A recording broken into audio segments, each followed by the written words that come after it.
Welcome to the Global Medical Device Podcast, where today's brightest minds in the medical device industry go to get their most useful and actionable insider knowledge direct from some of the world's leading medical device experts and companies.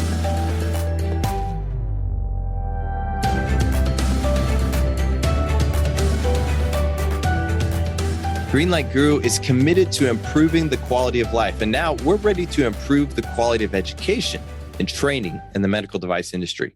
Greenlight Guru Academy is a comprehensive training resource for anyone looking to learn industry best practices with actionable training from industry experts.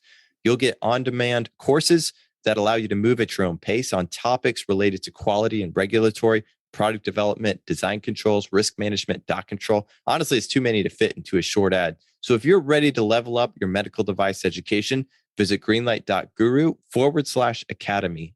Hey, everybody. Welcome back. My name is Etienne Nichols. I'm the host of today's episode, and today we get to speak with Sara Adams. We talked about management responsibility, which, if you ask me, is the most important part of a QMS, because without it, everything else is doomed to fail. We covered a lot of ground. We talked about things like what is management responsibility, how in the weeds should management get, and what is involved with management review. And we talked about a lot of other things. Sara Adams is an ISO 13485 lead auditor. She's a fantastic quality engineer who has led countless audits. I say that, but knowing Sara, she probably has counted them all. But she's now working as a medical device guru for Greenlight Guru, where she advises a portfolio of companies on how to set up their quality management system so that it's airtight and audit ready. Sara's one of my favorite people on the planet because she genuinely cares for the people she works with and the customers she serves. And I'm sure you'll see that shine through in today's conversation. We hope you enjoyed this episode with Sara Adams on the most important part of your quality management system, management responsibility. Hey, everyone. Welcome back. This is Etienne Nichols, the host of the Global Medical Device Podcast. I get to speak with Sara again today. Some of you had reached out and said you loved her last episode, and plus her lighting is better. I don't know if you noticed if you're on the video. How are you doing, Sara? I am doing okay. How about you, Etienne? Doing great. I'm so glad to get to talk to you about management responsibility. Okay, I had 820.20 pulled up. Let me pull. Where did it go? It disappeared in the thousands of tabs that you have open, right? That's right.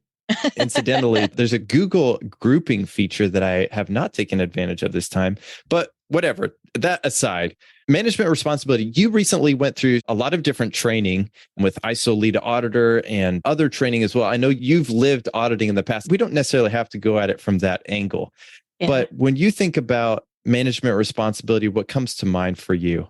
Yeah. So, well, I think that's a loaded question because when I said, let's do a podcast on management review, that's literally what comes to mind is management review, because I lived that for so long, so many years. That was one of my chief jobs at my previous job, chief roles, whatever my previous job was, to create the management review slides. Now that's not what comes to mind when you say management responsibility. But just from that perspective, what comes to mind like immediately is like, does management understand what their responsibility and their role is in this whole big quality management system space, right? Like, do you understand what you're supposed to be doing as top management? Do you understand, or is this just kind of an afterthought to you? That's a good question, because people are going to get tired of me talking about this, but I look at a company basically with three different legs. So there's the leg of the ethical side of things, which has become more and more prevalent in recent years, obviously. So the ethical aspects, there's regulatory. And I think that's where a lot of people look at management review. Oh, it's just one of the regulatory requirements. And then there's the business requirements, the money, building money, because money is the air companies breathe.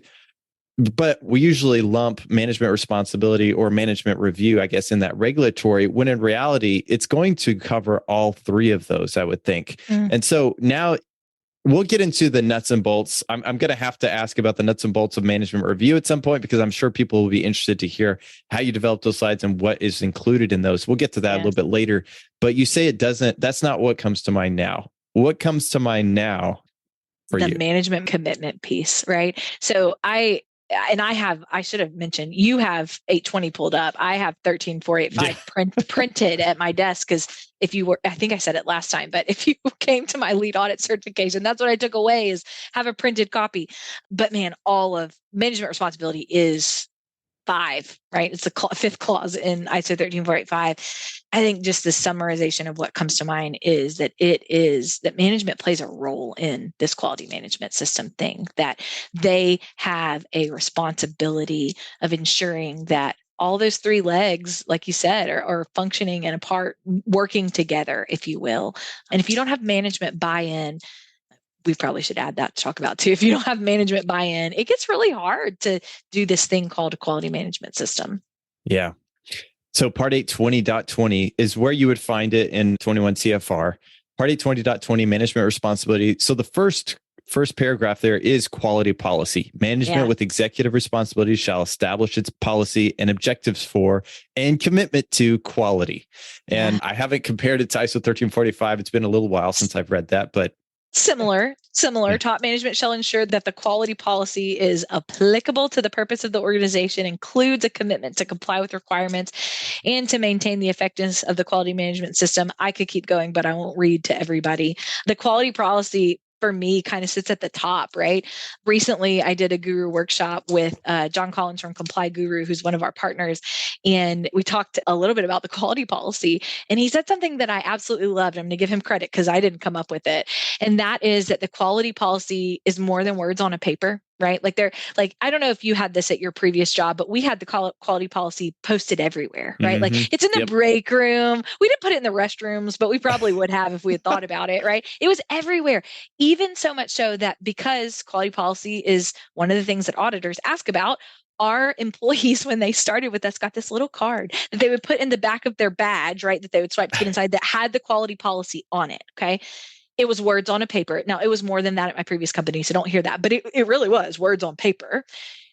At its core, though, it is the battle cry that unifies the group. So like when I hear that, Etienne knows this, I'm a huge sports fan. I love baseball. So I think of the before the game starts and we're all in the circle and we're like, on 2, 1, 2, go, which is not what you say in baseball. That's what you say in football. But it's here we go. This is what pumps us up. And for us at my previous job, that was quality is everyone's responsibility. I think it was quality matters in everything we do all the time. I clearly don't remember deeply what it was, but it is quality matters. It's important.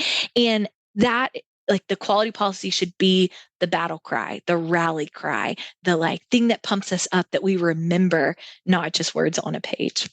So I'm curious, when you think about the battle cry of a company, well, I don't know. It's easy for me to think of a battle cry that I, or maybe my department has, but the entire company, having something for an entire company seems tougher. And have you heard any good ones? I mean, I'm kind of putting you on the spot here. You are putting me on the spot. I think, quality policy comes back to quality at the end of the day, right? You can't have a quality policy that says we're going to make all the money in the world. I don't think that's going to go over well. That may be one of your top goals as a company, is to make money. I think why would you have a business if it wasn't, right? It's one of those legs like you talked about, but it needs to be, I think, I don't have any great examples because I have some examples in my past, right? Of quality matters, but at its core, I think the quality policy needs to think about the patient, right? Because at the end of the day, our jobs impact they impact the patient, right? And if that's your family member, or if that's somebody else's family member, good quality policies think about the end goal. Good things in life, think about the end goal, right? But think about the end goal. And so quality matters in everything we do all the time. Why? Because we're not, at the end of the day, making tennis shoes, or maybe we are if that's going to be a medical device. So maybe that's a bad example, but we're not making pens, writing utensils that we're going to write with, that's not what we're making. We're making things that change the quality of life for patients. And so I think a good quality policy, a good battle cry places that at the center. So we talked a little bit before about your personal quality policy. Am I allowed to ask about that? Yeah, you're allowed to ask about that. We talked a little bit about that. I am a nerd at heart. People who listened to me before, I love audits. I told Etienne that I was doing a personal check-in with myself, and laughingly, I didn't tell you this, I don't like to journal. I think my brain goes too fast, and faster than the pen, which is kind of bad. It is a practice I'm trying to get into because I think there are so many benefits there. Again, not what we're here to discuss. But as I was doing that, I was like, man, I just check in with myself. I need a quality policy for me. I need a quality policy for me. And so I sat down and I wrote a bunch of things of like who I want to be as a friend, who I want to be as a parent, who I want to be as a spouse, who I want to be as an employee, like all of those things. It was really long because I know you've seen some really long quality policies, right? Our quality policy referenced regulations inside of it. And I think that's a good thing. I didn't have any regulations to reference in my personal quality policy, but I got to the end and I was like, I need something that is like mine to hold on to, that like is the battle cry. I can't recite this to myself in the, for people who've listened to you, I know we've talked about imposter syndrome before or something like that. I can't repeat this to myself in that moment. It's this long. Maybe I could frame it on my wall, but why would I do that? Or like post it in the restroom like I joked about earlier. But I need something quick. And so I'm not going to share what my personal battle cry is. It's definitely mine. But regardless, it's 3 words, maybe 4, depending on what country you're in and how you hyphenate words. But it's like that quick, like, this is mine battle cry. And yeah, just from a life perspective, I think I'm a nerd and did a quality policy and called it that. But at the same time, I think that is valuable. That's the point, right? It's something that you can recall. And like in that moment of, I don't want to necessarily do the right thing because we're all humans. Like I'm gonna cut this. Like it's something that is in the back of your mind that like just pops into play in that moment where you're like, oh yeah. And so that's what the quality policy should be. It should be that thing that people at your company can come back to, that they deeply resonates with them and that they deeply believe. And again, it doesn't need to be words on paper. So part of the battle, and I don't know if that's the right word to use, but part of the climb is, how do we make this not just words on the paper? How do we make people believe in this? And, there are ways that you can do that.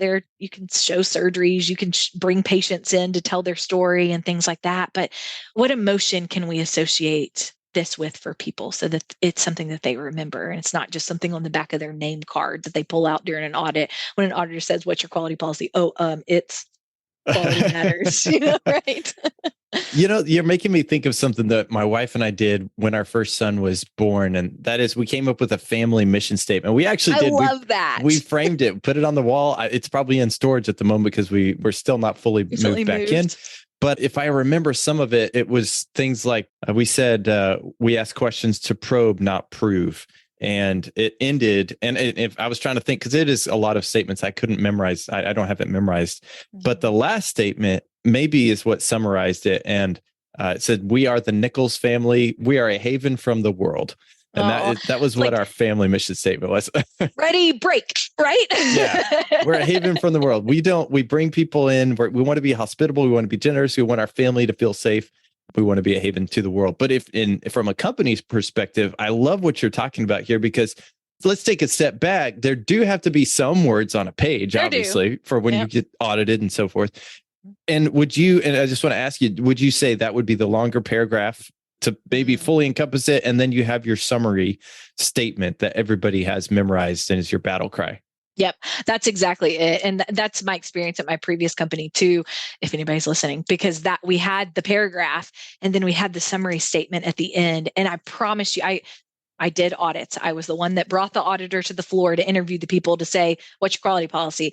I would coach them, and maybe coach is the wrong word, but like, this is if you just say quality matters in everything I do all the time, like that little statement, that battle cry, if you will, like, yes, that's your quality policy, but you do need the words on the paper, right? And just like my own personal quality policy, I have the words on the paper. Like I have it detailed of who I want to be as this and that and this and that in this aspect.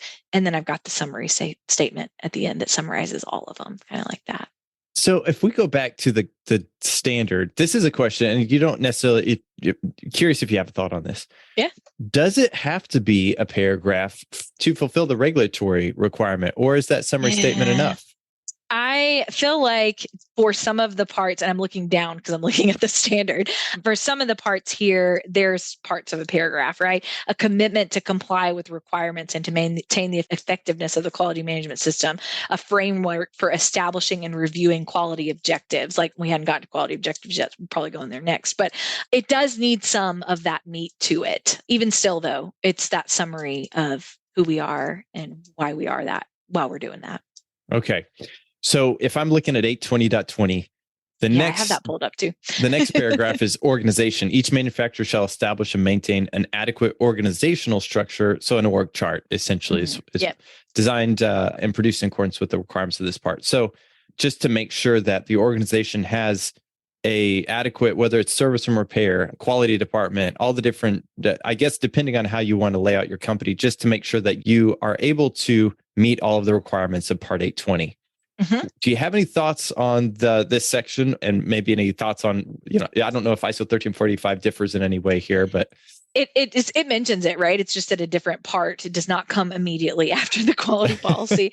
But I think the big thing here, and we'll get into it kind of when we talk about management review too, though, is that you have the right people in the right roles, and that it's adequate to make sure that you're meeting that quality policy, right? And that's not how it reads. It reads like, when you look at 820, it reads in accordance with the requirements, right? That you're ensuring that your devices are produced in that way. But I think that's like somewhere where, man, when you pull that third leg of the stool, we fall down, right? Because business needs, and especially in executive management, business needs are important. Like we have to make money at the end of the day. Yeah. We have to exist. Like there's no point in having a quality management system if we're not producing a product and paying our bills and things like that. But it is really important to have enough resources in the right roles to be able to meet the requirements of this regulation. And that is, and the standard is very clear, that falls in management's responsibility. Yeah. And so resources is a sub paragraph of organization in Part 820.20. So it would talk about that too. Make sure you provide those adequate resources. Make sure you have everything, including for internal quality audits and so forth. Responsibility and authority is the first sub paragraph after organization. And it talks about making sure that you give proper responsibility and authority and interrelation of personnel to manage and perform all these different tasks associated with this. And I think that's interesting because sometimes I've worked with some people who may not have felt like they had the authority to do what they needed to do. And they might have had the responsibility, but not the authority. And it obviously is both of those things. So yeah, you definitely need both of them for sure. Any comments or anything from ISO? Similarly, we've got a responsibility and authority section that says similar thoughts, that we need to document and manage it.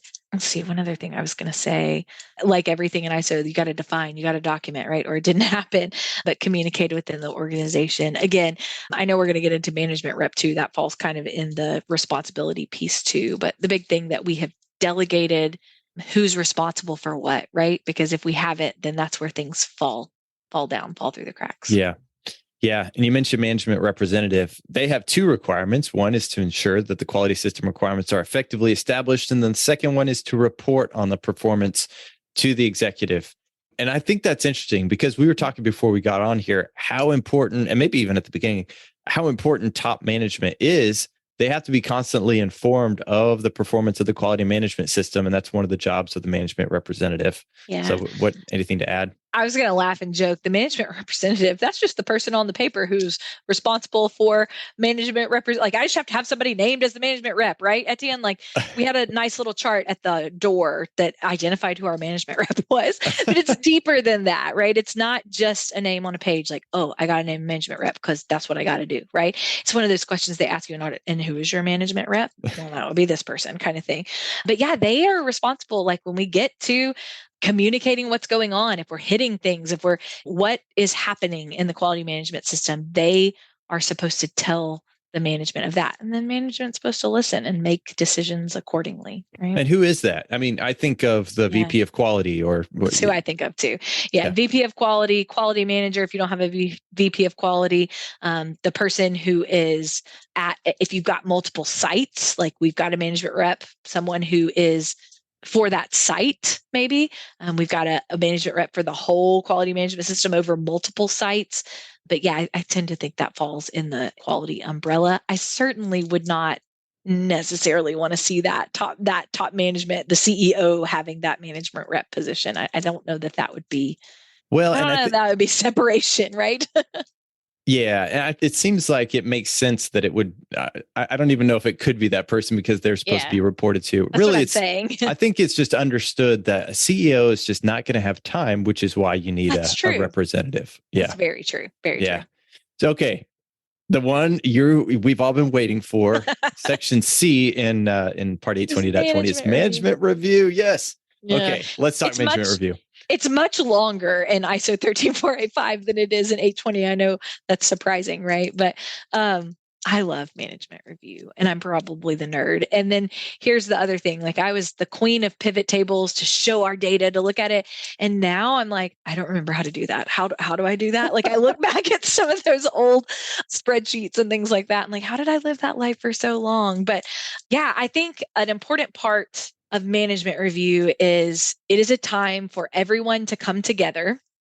And by everyone, I mean, like, we're bringing in different parts of the company, right? It doesn't have to just be management and quality that's sitting down, but that management role, I should have said, it doesn't have to just be the CEO and quality who's sitting down, but like, you need your person who's in charge of HR because we're going to talk about resources, and you need your person who's in charge of finances because we're also going to talk about resources, and you need the CEO there, and you need the COO there. And if you don't have all those members of your team yet, that's cool. We need top management to come together, sit down, and look at, and in ISO 13485, we define some input. So feedback, complaint handling, reporting to regulatory authorities, audits, monitoring and measurement of processes, monitoring and measurement of product, corrective actions, preventive actions, follow-up actions from your previous management review, changes that could affect the quality management system, recommendations for improvement, applicable new or revised regulatory requirements. So we are sitting down and we are talking about a lot of things. It is not a 5-minute meeting. If it is a 5-minute meeting and you sign off on the document, do you meet the requirement? I guess so, because you're not writing down that you only met for 5 minutes. But it is meant to be a time that we clear our plates and we do. I'm gonna tell this story, Etienne, and then I'm gonna get in trouble with my husband for telling the story. My husband works at an ISO 9001 facility, which is a problem when your wife is a 13485 guru to give I don't know. He has not worked there his whole career. So when he changed, immediately, wife goes into like, do you do this? Do you do that? Do you do this? Do you do that? You've got to do this. Do you do that? And he's like, my husband is an Enneagram 9 for those of you that are Enneagrams. And so he's like, stop. I don't care. Like, leave me alone. Right. And then I am an Enneagram 1, which is like, there's a right, there's a wrong, there's no in between. And so it makes for an interesting mix over dinner. Right. So we had recently moved into this house. So like use boxes. Well, you probably don't still have boxes everywhere. We had boxes everywhere. Yeah. And my son, close your ears if you're squeamish, but he got sick on our second night that we're here. And yes, it was that kind of sick, right? I won't call it what it is, but it was that kind of sick. And like, I'm just glad we had a roll of paper towels at the house because like everything was in boxes. And so the next day we wake up and we're trying to shuffle schedules. Like, I've got this then. And my husband goes into work, but he also can work remotely as well. And so he was like, the only thing on my calendar is at 11 and it's not that important. I can take it remotely. And I was like, what's on your calendar at 11? Thinking he'd be like, oh, just a meeting with one of my reports. I don't know. He said, oh, it's just management review. Oh, no.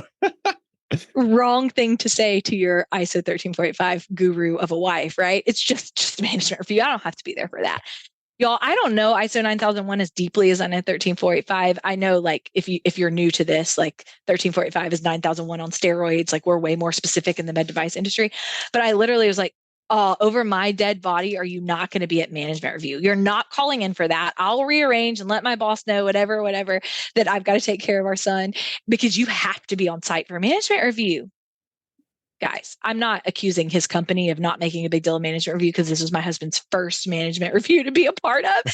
That likely it was just him who was like, yeah, it's not a big deal. I don't have to be there for that. He came home, Etienne, and you'll laugh because this is the other thing I want to talk about. I said, so did you get any action items that are assigned to you for management review? He was like, I'm not talking to you about this. I was like, no, I really want to know. Did you? And he was like, yes. I was like, what was it? Okay. Because you should have action items for management review. This is not just a powwow where we sit around and we sing some song together. Like, we are in the weeds. If the quality policy is your battle cry, this is where we prep. right? And we're looking back and we're looking forward. Like one of the things in here are applicable new or revised regulatory requirements. Oh And man. Yeah. at the end, we talked about UDI and management review. We talked about ISO 13485 transition. Like all of those things are part of your management review. You come with action items. He did have action items, and also his quality wife said it was a supplier. My husband does sourcing, so it was to do a supplier scorecard. I was like, "Hey, I just emailed you a resource that you might find helpful." Like, right? Like that's just me. And I know I'm annoying him. So all you Enneagram 9s who are listening, you're like, "God, that woman's crazy." Yes, I am completely, and will readily admit that. I don't know where I was going with that, but essentially, management review is a big deal. You have inputs. There are things that you are going to look at. I get this question too, Etienne, and you've just gotten me started, so I'm keeping going. But Yeah. what if we don't sell product? We're not there yet. Do we still need a management review? Etienne, what do you think the answer is? I would say yes. Yes, which I think is an appropriate time to tell you a story. I had someone that I was talking to. They had an FDA inspection. It was unexpected, but they did have notice. And I was talking to them and I was like, hey, here's the things that I would do before they get here. And one of them was to have a management review. They had not had, I don't know, they probably had. But my point is like, get one, do it so that it shows this management responsibility, right? And they did not get any findings, 483s from that inspection not because they did a management review, but because they showed management responsibility. They showed this whole executive management responsibility. And part of that is doing a management review. So wait, let me back up. So you're saying there's a company who they were expecting to get findings, but your advice was, okay, since you're expecting this, let's do a management review. I don't know that they were expecting to get findings. I think that there were gaps in some of the things that could have been a problem that ended up not being a problem because the inspector was able to say, hey, and it's deeper than that, right? They could show procedures, they could show things like that. They didn't always have the objective evidence from it. And I don't want to generalize for them because I was not a part of that. But the inspector over and over, like, they had that she would say things like, I know that you are aware of these, like you have a plan in place. I've looked at this quality plan that you've written. So things that like weren't all the way in place that they could show, hey, management is taking this seriously and we are putting plans in place to be able to execute these, right? And so I think like that was hugely telling for them to have this management buy-in was so important and establish that rapport with the auditor in a way that we all know if you sit in audits is super important. So it's almost like if I were to rephrase some of what you're saying is rephrase it. the management review, it's almost like a company-wide look at so a CAPA, if you look at a CAPA as designed to help your processes make a good device and a good product. The management review is almost looking at it from a company-wide perspective to make sure that everything you do is aligned with quality. Yeah, and that's a great way to say it. Also, quality objectives, something that you have to have for 13485. So ways that you're going to measure requirements for product or establish at relevant functions and levels within the organization. They have to be measurable and consistent with your quality policy. And so that's a piece of management review. Yes, we're looking at CAPAs, we're looking at complaints, we're looking at those things, but we're grading ourselves. Like that just popped into my head, but like we are saying, here's how we did for a period of time. And what do we need to do? Like, is it good? Is it bad? And what do we need to do about it? Do we need to change it? What do we need to do? Yeah. Does that make sense? That's good. We're doing that cross-functionally. Quality is not just doing that, right? We're doing that cross-functionally.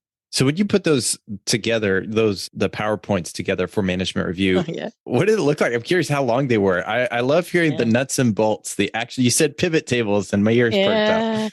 Very long, lots of slides, lots and lots of slides to put together charts and graphs so that we could look at things and interpret data so that we could say like, hey, let's look at this. Where are things headed? Trying to think. So I'm going to add, we did management review quarterly. That's not a requirement. We just chose to. I want you to do it annually at a bare minimum. If you can find value and do it, like doing it more often, I don't want it to be a checkbox. Does that make sense? And if quarterly makes it feel like a checkbox, then don't do it quarterly. Do it at a minimum annually. And so because we did it quarterly, we were assessing those quarter, like, did we hit our objectives? If we didn't, why? And do we need to put something in place? Do we need to open a CAPA? Because that was the time for us. And we did it other times too, but that was the time for us to look and pull threads of like, hey, we saw, man, now that I'm looking at this, and this is not a real life example, this is off the top of my head. We had like 10 complaints last month because this broke or whatever. We had 10 complaints for this one product code and we didn't even realize that. Shame on us. Probably should have, right? But because we're sitting down and looking at it, were these corrective actions sufficient? Or do we need to open a CAPA so that we can dive in and dig deeper into this, right? So that was some of the data, some of the pivot tables. We're looking at like, what are our root cause failures? What are our defect codes? What's going on with nonconformances, with CAPAs, with audits? Like you guys know, we had lots of those. So to talk about what we are seeing in audits, and then what are we going to put in place? So that was the bulk of my piece. Now, you know this, but there are other inputs that I just went through. So we're looking at personnel, like how many people do we have? What projected projects do we have coming that are going to impact how many people we have? And if that needs to adjust or change. For my friends who are putting Greenlight in place, Greenlight Guru, if you've got an EQMS that you're putting in place, that's a change that could affect your quality management system, right? So we need to have a plan as part of that. That's something we're going to discuss at Management Review. So there were slides that I prepped that were like, here's the graphs. Minitab was my friend. Ooh, yuck. That was a bad memory. Like what justifies a trend in your procedure in Minitab, and putting those in place so that we could tell the visual story for a bunch of people who liked graphs and charts, right? For people who are in the room, and then interpreting the data. So I was also responsible for like, I couldn't interpret all of it, but like, hey, this is something that we need to consider. And then getting that to our management rep who could then dive deeper with the appropriate parties before management review. And then as part of management review as well, if there were action items from that. You turned the data into information and he turned the information into a story. There you go. Right. Yep. That's why my life was full of pivot tables. Yeah. Okay. Anything else about management review that you wanted to cover? I don't think so. I could talk management review all day, every day, but I think like takeaways, like cross-functional, not a checkbox. We're sitting down in a room. I'm going to encourage you to make it longer than an hour. Like I know some of you are small companies and you're like, what would we talk about for an hour? I don't know, bring lunch in, but like, don't just gloss over it, right? Like it is something that you have to do, but make it be meaningful, right?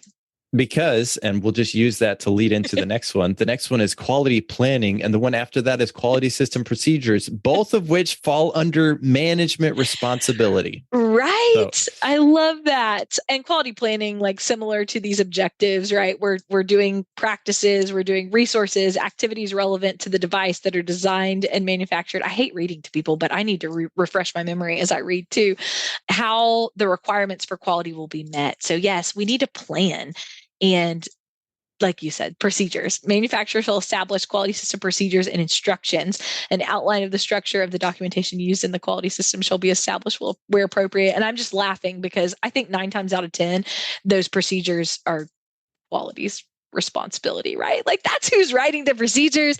That's who's telling you where they need to go. But yeah, just as a note, top management is responsible for making sure that we have quality system procedures.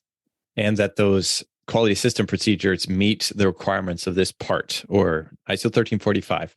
And I think that's interesting because sometimes we forget, well, that's his problem. You know, he wrote that quality. Well, you're actually, the buck stops at your desk. You're the person that they're coming to ask the questions to, right? So, which is why if you're a CEO, if you're an executive, if you're the president or whatever, and these management reviews come around, it's important to ask the questions that people probably don't want you to ask, but you don't want to know the answer to, right? You're the ultimate auditor because you're the one who is responsible. That made me think, going back to my lead, I everyone knows this, but like literally my entire perspective around quality management systems, for good or for bad, half the time is the audit, right? It should be the patient. Remember the patient that we talked about at the beginning.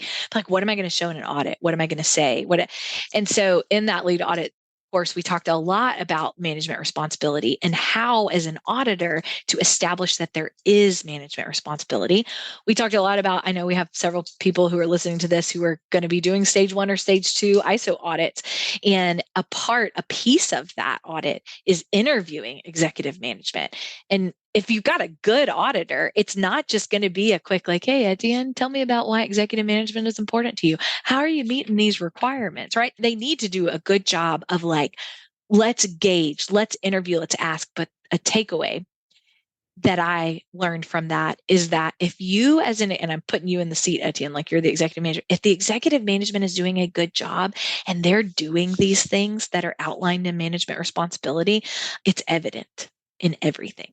It's evident by the way their people talk to an auditor. It's evident in, like, if somebody comes up to you and says, hey, do you feel like you have the authority to raise your hand when something is wrong? It's somebody's like, well, sometimes our executive management frowns upon that, or quality doesn't like it when they do that. Quality wants us to come to them first and then let them handle.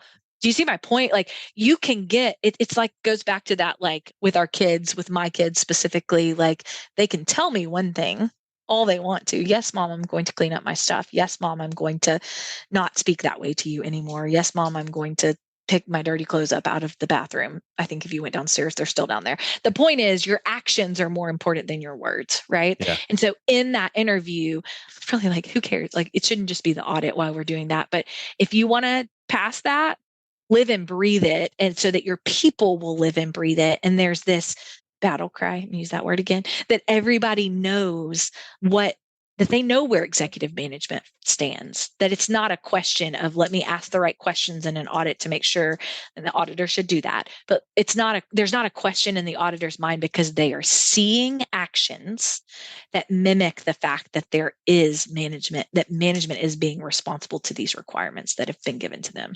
Yeah. And I love your examples, because your examples talk about how we don't even realize how we're actively working against quality sometimes when we frown upon someone bringing up an issue or whatever.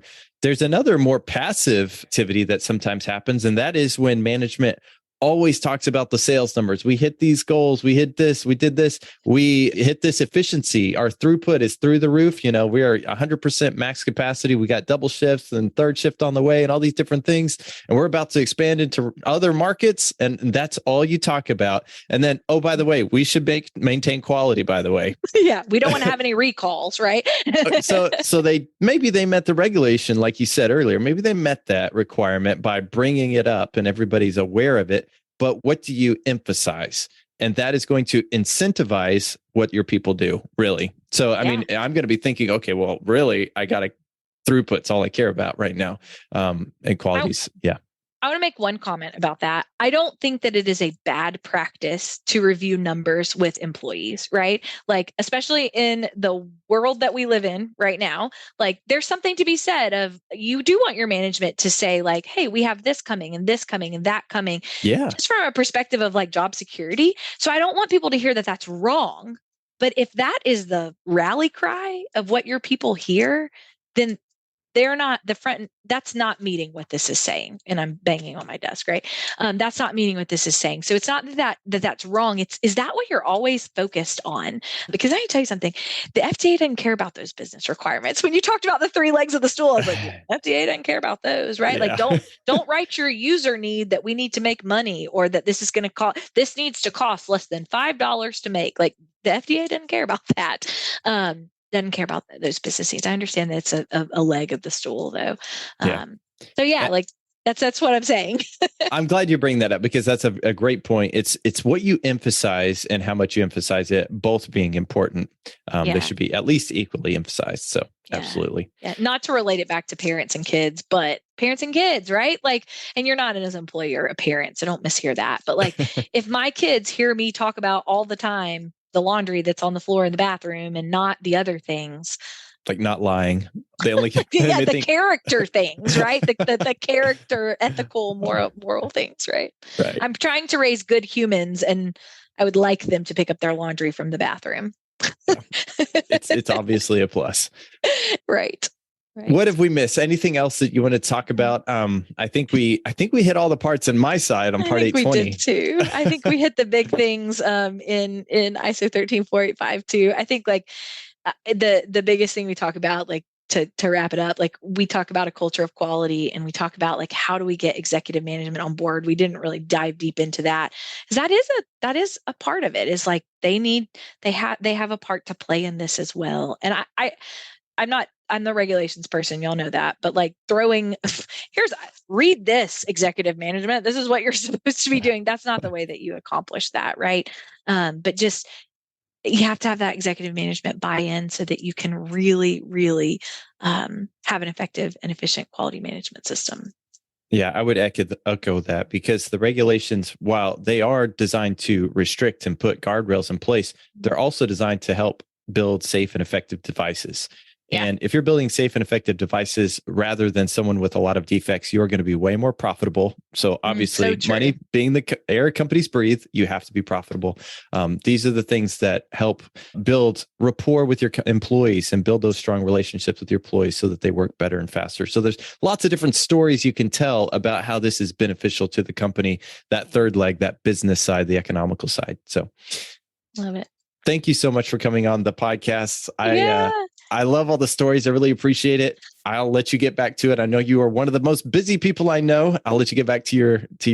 Everybody tells me that, Etienne. I just do lots of things, right? That's the good part.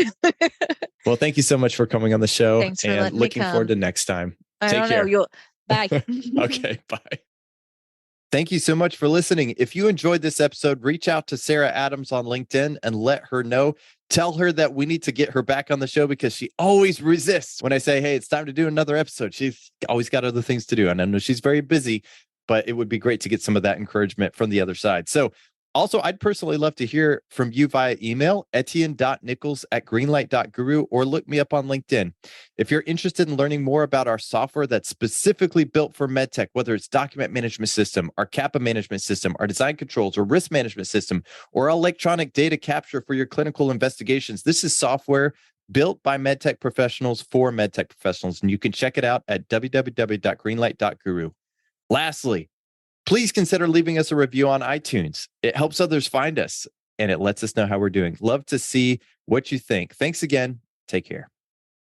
Improving the quality of life. I know we say it a lot here at Greenlight Guru, and I'll bet it's something you probably said at your company too. We help babies breathe at night. We give you another day to be a dad. We give you back your eyesight.